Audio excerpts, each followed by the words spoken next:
Welcome back, everybody. Welcome to Backstage Tea here at the Gallo Center for the Arts. I'm Chad Hilligus, your host and CEO here at the Gallo Center.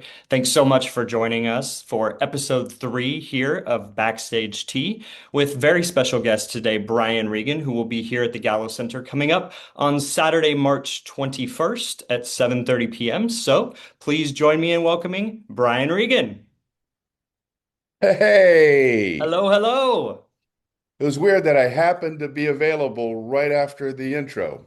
It's amazing. It's amazing. You picked right up. Yeah, I just happened to come in right when the intro was complete. So, Well, listen, we're so excited to have you back. You're one of our audience favorites here. Believe it or not, this will be your sixth appearance at the Gallo Center I didn't on the know that. 21st. I Yeah, know I've been there a number of times, but I didn't realize this will be the sixth. yeah. Well, I'm glad to be coming back, and it means a lot to me that the people of the area like to come out and check it out. Oh man, you're one of our top selling comedians here, and people love you. So we appreciate you taking the time today to chat with us a bit, so that people can, get a little glimpse of who you are in real life off Hey, the stage. So I'm curious. We'll just kick things off. Do you remember, looking back, do you remember kind of the exact moment in your life when you realized that this was what you were going to do as your career, and what did that moment look like for you? well, there were a number of moments, if you will, but one in particular was I was in college and I had switched majors from economics to communication and theater arts on the advice of my college football coach because I told him I didn't like economics, and he said, "Hey man, you're a funny guy on the team. You make everybody laugh. Maybe you'd be interested in the communication and theater arts department." So on his advice, I switched majors. One of my first classes in that new major was a speech class. And I remember making a speech, and I wanted it to be funny just for my own entertainment. And I did this speech in front of a small class, um, and killed, if you will, like it went great. And the professor, this woman, was in the back howling, like laughing. Like I had never impressed a teacher with anything in my whole life. And to get that reaction, not just from her, but from everybody, it it was like this amazing feeling for me. And I remember walking back to the dorm after that, and I was like on a cloud, and I was like, I don't know what that was, but I know I don't feel like this when I walk back from biology class. Yeah, yeah. So it was one of the first experiences of trying to get laughs, getting them, feeling like $1 million as a result of it. And that was one of the first moments where I was like thinking maybe if I work towards more of this in my life, it would be a good idea for me. Yeah, and then, fast forwarding a bit, was there a particular like show or special or event where you thought, "Oh wow, this is actually really taking off. This is happening for me." Well, sure. While I was in college, this was Heidelberg College in Tiffin, Ohio. It's now called Heidelberg University. I would start emceeing college activities, and I wasn't like saying that I was a comedian. I would just, they would ask me to get on the microphone in the gym and introduce all the basketball players and all the cheerleaders, uh, and I used to enjoy it. And I used to start, I would be funny while I was doing it. And then I auditioned at a comedy club in Fort Lauderdale, Florida. I auditioned 5 times. And on my fifth audition night was Monday night. The club was open 7 nights a week, but only Monday night you could audition. And on my fifth audition, it went well. And I'm sitting at my little table. and a guy named Joe Mullen came up. He's the guy who ran the club at the comic strip in Fort Lauderdale. And I didn't know who he was at the time. And he came up and he said, "Hey, can I talk to you in the kitchen?" He's like this tough, short Irish guy. And I was like, "Sure." And my heart was pounding. And I went back into the kitchen and he goes, "Hey, I've been following you, over the last few times." And my heart was like beating through my chest. And he said, I like what I'm seeing. And as far as I'm concerned, you just passed your audition. And it was life-changing for me. Mm. And he said, "So you can consider yourself like a local regular. You're a local regular comedian now." And he goes, you can go on nights other than open mic night now." And he goes, the way we do it here is the local comedians go on at the end of the show, like after the show is over, basically. He goes, "We have the MC say, 'Hey, that's it for our show, but we do have some locals who are just getting started. If you'd like to hang out and give them an audience, you're welcome to hang out.'" So that was the environment. Hmm. And I asked him in the kitchen, I said, "First of all, I appreciate this very much." And I said, "I don't know if I'm pushing this too much, but would I be allowed to go on every single night?" Mm. And he said, he kind of like, was taken aback. And he said, "Well, nobody's ever asked me that." And he goes, "But if you want to go on every single night, yeah, you can go on every single night."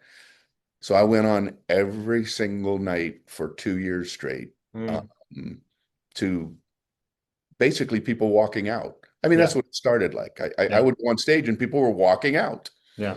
And and I developed this self-deprecating routine about how bad I must be, that everybody was leaving. And, you know, it, so I worked my way up to where I didn't have to go on at the end. And then I gradually went to where they let me do 10 minutes up front before the main show. And little by little, I worked my way up. And then I moved on from the comic strip, went out on the road, ended up getting some TV things. And so there were a lot of moments along the way that were uh, pivotal for me. Yeah. And I'm sure, affirming, those affirming moments along the way for sure.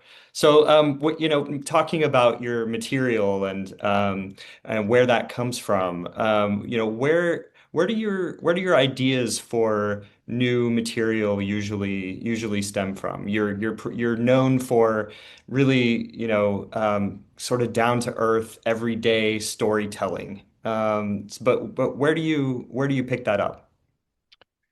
Well, I like to do observational stuff.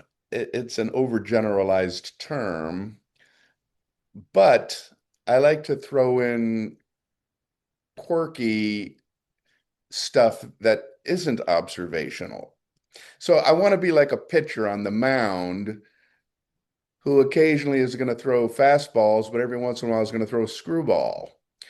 I don't want the audience to sense a pattern. I want to do a couple of autobiographical kind of things and then do something that's out of left field, that's more conceptual to keep I want the roller coaster herking and jerking, I don't want it to be one thing. I want it to be a number of things all packaged within one comedy show, if you will. Yeah. And your material, I think, is kind of famously clean comedy, if you will. And I'm curious if that was always intentional for you, or is that something that evolved as your brand evolved over the years? It wasn't my uh when I first started, I wasn't always clean, but I was mostly clean. I was always 95% clean anyway, even when I started, just because that's the kind of stuff I tend to think about. But I had a handful of, four-letter word jokes that I would throw in the early part of my career. One thing that was interesting for me is years after I got into comedy, a guy I went to college with came to a show and he had a tape that he had made of us in the dorm, just goofing around, doing fake interviews, like when we were in college. And this was before I even considered being a comedian.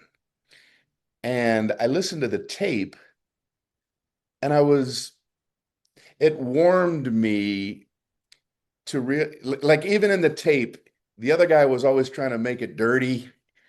And I kept going to quirkier and just Mm, goofier. And like I didn't take the bait, if you will. Like I mm, just preferred to do another kind of stuff on the tape. And it was very interesting to me to hear me pre-comedian making that choice just with a interesting. guy in a dorm on a Yeah, on a little tape recorder. So it was always kind of organic for me to just yeah, talk about everyday things and not go in certain directions.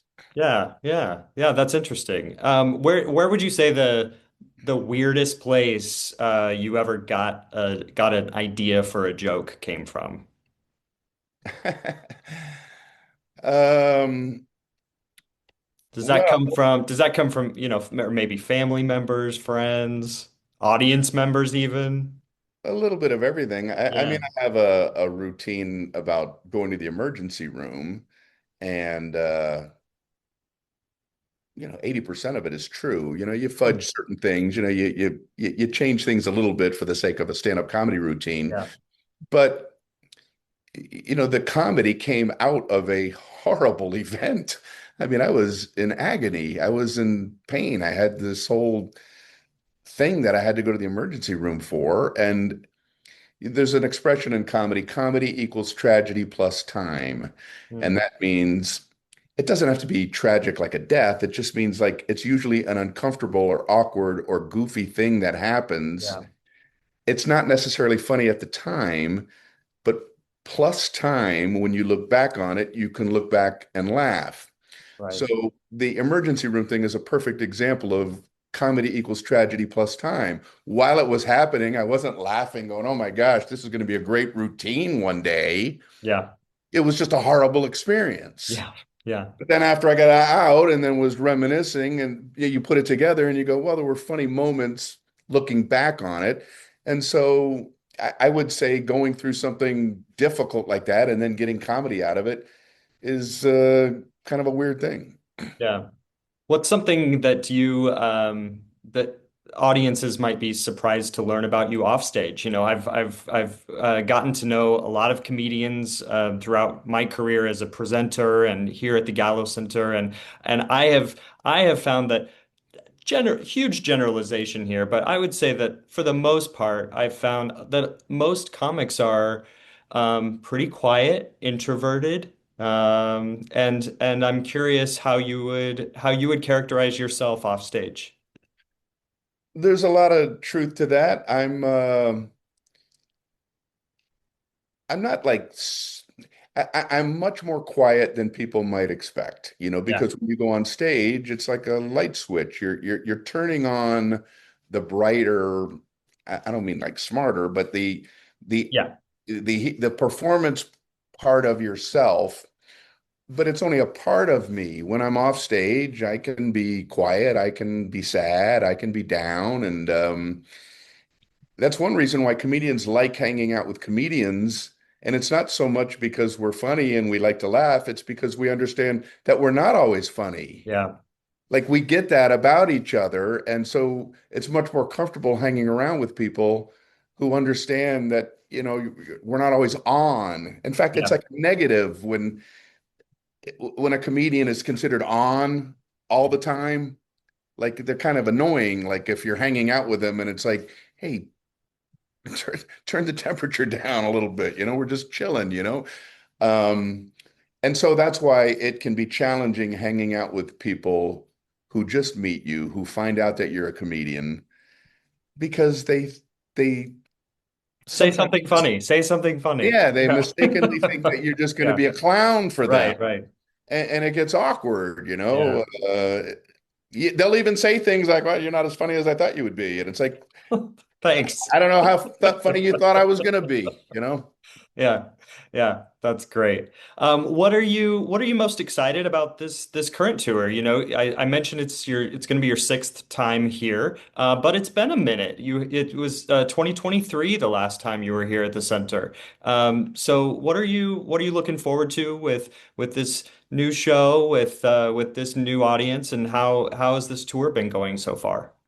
Well, that weekend, I'm doing Wheatland the night before, and then I'll be there at the Gallo on Saturday. Yeah. And then after that, I'm taking 3 months off, which will be Okay. like the longest I've ever taken off. And I've taken 3 months off before. When my son was born, I took 3 months off after he was born, but this will be the second time I'm taking that length of time off. So it'll be interesting that that will literally be my last show for 3 months. And then beyond that, yeah, I'm trying to figure out what I want to do with my life. It's Mm, like as much as I like doing stand up, I'm getting to the age where I might want to do less of it. Not that I yeah. don't love it. I love it a lot, but I also love doing other things like nothing. Yeah. That's great. Well, I Bumper was sticker that says I am actively doing nothing. Yeah, exactly. I love that. I love that. I'm a big fan of doing nothing, so that's great. Nothing Um is underrated. it is for sure. With kind of on that same note, you know, you've been doing this for, as you just said, a very long time, and you've had a lot of different projects, you know, from TV to stand up, to film.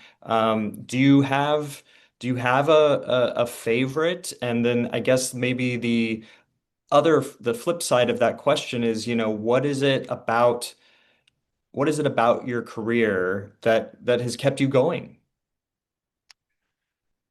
The one thing that is just beautiful about comedy is the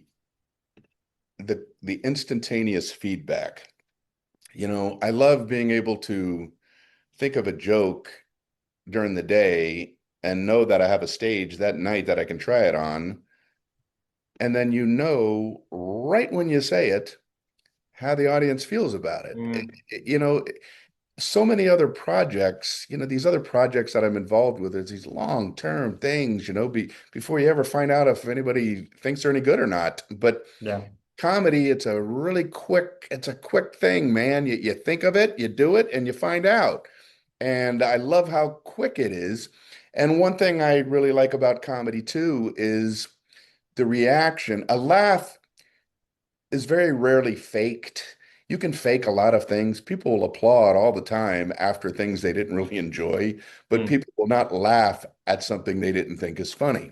yeah, Like you could sit, if somebody is dragged to some event that's not their cup of tea, like maybe somebody isn't into the opera or something right, like that. right, They go because their partner wants them to go, and they go. And when the person finishes singing, they're going to politely applaud, yeah, even though they may have not gotten into it as much as somebody else. But with comedy, people are not going to fake laugh. yeah. So that you're connecting. The reaction is honest. It's an honest reaction. That at least in that moment, that thing you thought of, you're connecting. Like they go, yeah, we think that's funny. There's a human connection that is true and honest, and you can hang your hat on it. It's amazing. That's great. Well, Brian, thank you so much for your time today. Again, for those of you watching, Brian's going to be here at the Gallo Center Saturday, March 21st at 7:30. There are still a few great seats available, although I will say, Brian, your show's very nearly sold out. Hey, So make sure that you visit our website at galloarts.org or call our box office at 209-338-2100. Brian, again, thank you so much. We'll see you soon. thank you, Chad. Thanks for having me on. I enjoyed it.